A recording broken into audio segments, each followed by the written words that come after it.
Graduation তো শেষ, এখন কি করার কথা ভাবছো? ব্যবসা। আমি অলরেডি একটা ব্যবসা শুরু করেছি, খুব ভালো যাচ্ছে আলহামদুলিল্লাহ। ব্যবসা?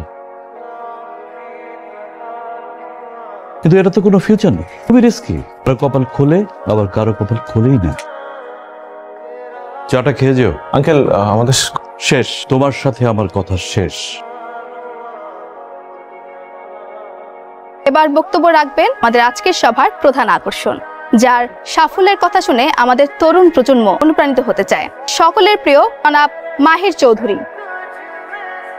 Thank you. একটা সময় আমিও আপনাদের জায়গায় ছিলাম, ঠিক এই সিটগুলোতেই বসেছিলাম। তো আজকে ভাবলাম আমার লাইফের কিছু অভিজ্ঞতা আপনাদের সাথে শেয়ার করি। আমাদেরকে তুমি করে বলেন স্যার। আমি এই কথাটা শোনার জন্য এতক্ষণ অপেক্ষা করছিলাম, কারণ নিজের ভার্সিটির জুনিয়র ভাই বোনদেরকে আসলে আপনি করে বলাটা শোভনীয় না। আচ্ছা, তাহলে এখন একটু সিরিয়াস আলোচনা করি তোমাদের সাথে। আগে আমার একটা প্রশ্নের উত্তর করো, কারা কারা লাইফে চাকরি করতে চাও? হাত তোলো। সবাই হাত তুলেছে। তুমি আর তোমরা তিনজন বাদে, রাইট? ওকে, হাত নামাতে পারো।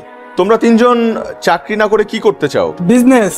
বিজনেস। তাহলে বাকিদেরকে একটা সাজেশন দেই, তোমরা আজকেই তোমাদের সিভি গুলো এই তিনজনকে দিয়ে রাখো, কারণ একটা সময় এই তিনজনের কাছেই তোমাদের যেতে হবে চাকরির জন্য। সবাই যদি চাকরির পেছনে ছোটে, কেউ যদি ব্যবসা না করে, তাহলে তারা চাকরিটা করবে কোথায়? তাদেরকে চাকরিটা দেবে কে?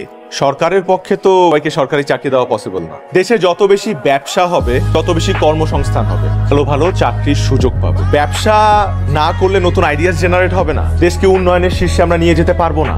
তো এই কারণে বলছি যে সবাই চাকরি করো না। আমি আবারও আমার রেসপেক্টেবল টিচারদেরকে ধন্যবাদ জানাতে চাই আমাকে ইনভাইট করার জন্য, এন্ড থ্যাংক ইউ।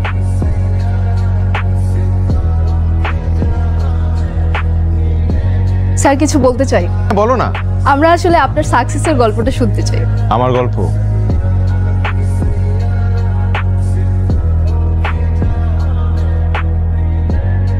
আমি কিন্তু সিভি বানায় দেওয়ার বিজনেস করলেই পারতাম, ভালো প্রফিট হইতো। আমার মাথায় খালি বিজনেসের চিন্তা। নিজে চাকরির জন্য ট্রাই করলে কি হয়? আমি তো চাকরিই করব না, আমি বিজনেস করব, and I want to be a very very successful entrepreneur. এটা তো সেই ফার্স্ট ইয়ার থেকে শুনতেছি। বিজনেসটা করবে, এত টাকা কই পাবা তুমি? বিজনেস করার জন্য টাকা লাগে না বোকা, তবে দুইটা জিনিস লাগে। কোন দুইটা জিনিস লাগে? নাম্বার 1 একটা unique idea, and number 2 networking. মানলাম। মাহির, যা করো বুঝে শুনে করো। আমার কেন জানি মনে হয় তুমি একটা রিস্ক নিতে যাচ্ছ। আমি বাড়ি থেকে ফিরেই একটা বিজনেস শুরু করব। আমি একটু বাবা মার সাথে দেখা করতে যাচ্ছি, চলে আসবো। ক্যাম্পাসটা কোন মিস করব। আর আমাকে এই তো আছোই লাইফে। লেখাপড়া তো শেষ করছো, এখন কি করবা ভাবছো কিছু, নাকি ওই ব্যবসাতে আটকায় থাকবা? চাকরি বাকরি কিছু করবা? ব্যবসা করব। দুটোই করুক না। দুটো একলগে করার দরকার নাই, একলগে করলে হাওলায় যাইব, কোনোটাই হইব না। প্রথম থেকেই বলে আসতেছি আমি ব্যবসা করব, উদ্যোক্তা হব। চাকরি বাকরি আমার দিয়ে হবেও না। কি ব্যবসা করবা কিছু ভাবছো? রিসার্চ চলতেছে, কিছু মাথায় আসলে তোমাদেরকে জানাবো। আমার কাছে 12 লাখ টাকা আছে, এর বেশি পুঁজি কিন্তু আমি দিতে পারবো না। তোমার জন্য রাখা, তোমার মা কিন্তু জানে না। হ্যাঁ, রিসার্চ করো। কি কইতেছিলা তোমরা? না কিছু না, কইতেছিলাম যে ব্যবসা তো রিস্ক, তাই না? তুমি তো আবার পছন্দ করো না, ঠিক কইতেছিলাম।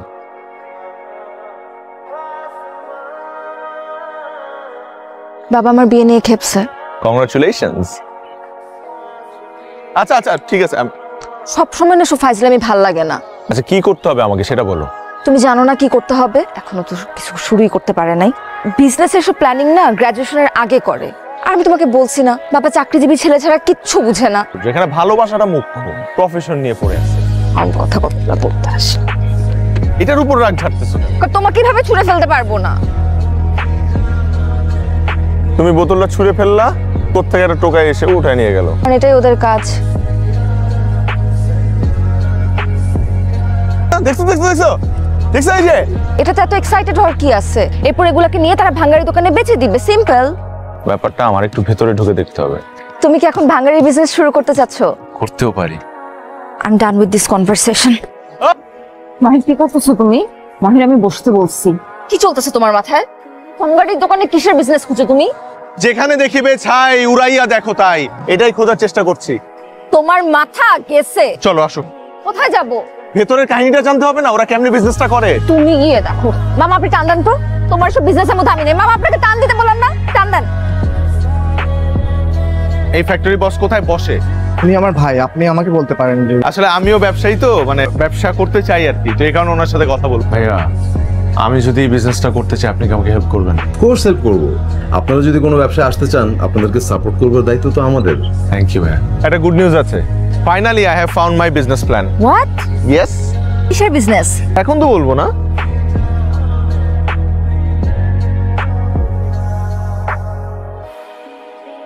আচ্ছা এখানে 50,000 আছে, আর বাকি টাকা আমি ব্যাংকে দিয়ে দিতেছি, মাল পৌঁছানোর লগে লগে পাই যাবেন।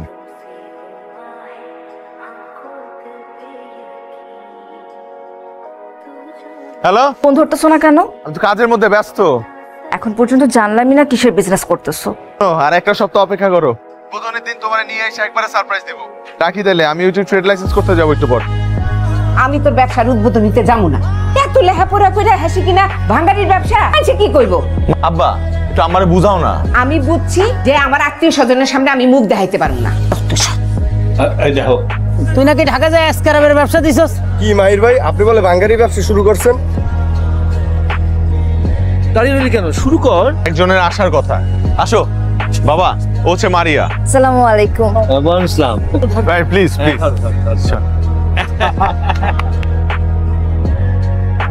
এটাই তোমার সারপ্রাইজ ছিল? হ্যাঁ।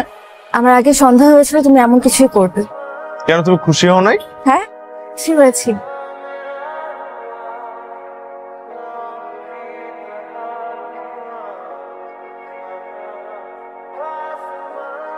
বাবা তোমাকে বলছে দেখা করতে। কার বাবা? আমার। ও কেন? আমি বাবাকে তোমার কথা বলছি, বাবা তাই বলছে তোমাকে দেখা করতে। আমার বাবার সাথে দেখা করতে তোমার কোনো আপত্তি আছে? না। তুমি তো বাড়িয়ার সাথে একসাথে পড়তে, তাই না? জি। তোমার পরিবারে আর কে কে আছে? বাবা মা আছে। গ্রাজুয়েশন তো শেষ, এখন কি করার কথা ভাবছো? ব্যবসা, আমি অলরেডি একটা ব্যবসা শুরু করেছি, খুব ভালো যাচ্ছে আলহামদুলিল্লাহ। কিন্তু এটা তো কোনো ফিউচার নেই, খুবই রিস্কি। কি ব্যবসা করার কথা ভাবছো? পেট ফ্লেক্স। ফ্লেক্স কি জিনিস আমি জানি, চাটা খেয়ে যেও। আঙ্কেল আমাদের শেষ, তোমার সাথে আমার কথা শেষ।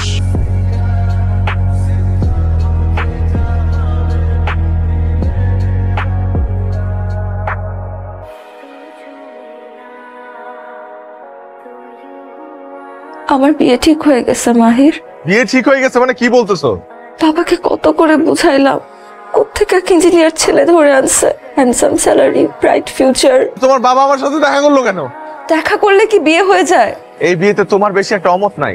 যেই ছেলেটার সাথে তোমার বিয়ে ঠিক হয়েছে না, ওই ছেলেটারই বিয়ে করে ফেলো। আসলে আমার মতো এত ছোটখাটো একটা ব্যবসায়ীর সাথে তোমার যাই না। মাহির, আর কখনো আমি তোমাকে ফোন করবো না। ভালো থাকো।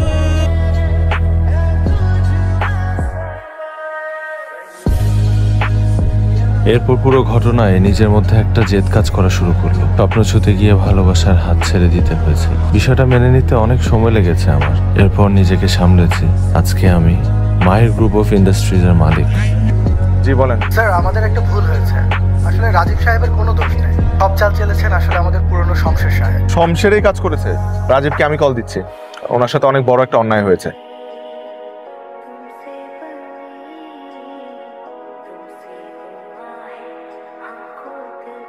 দেখো, আমি আসলে জানতাম না যে রাজীব। আমি জানতাম। তুমি জানতে? নিজের স্বামীর বসের নাম জানবো না? আর তাছাড়া তুমি তো এখন একজন বিখ্যাত বিজনেসম্যান। আমাদের ছোট একটা মেয়ে আছে, আল্লাহ যেন ওর বাবাকে বাঁচিয়ে দেয়। রাজীবের কিচ্ছু হবে না, বিদেশেও নিয়ে যেতে হয় সেটাও আমি দেখবো। দয়া দেখাচ্ছ? না না, এটা আমার কোম্পানির পলিসি। বাবা তোমার সাকসেস দেখে খুব খুশি হয়েছিল, মারা যাবার আগে বলেছিল তোমার সাথে কোনোদিন দেখা হলে যেন তোমাকে এই কথাটা বলি। মাহির, পারলে বাবাকে মাফ করে দিও, আমাকেও।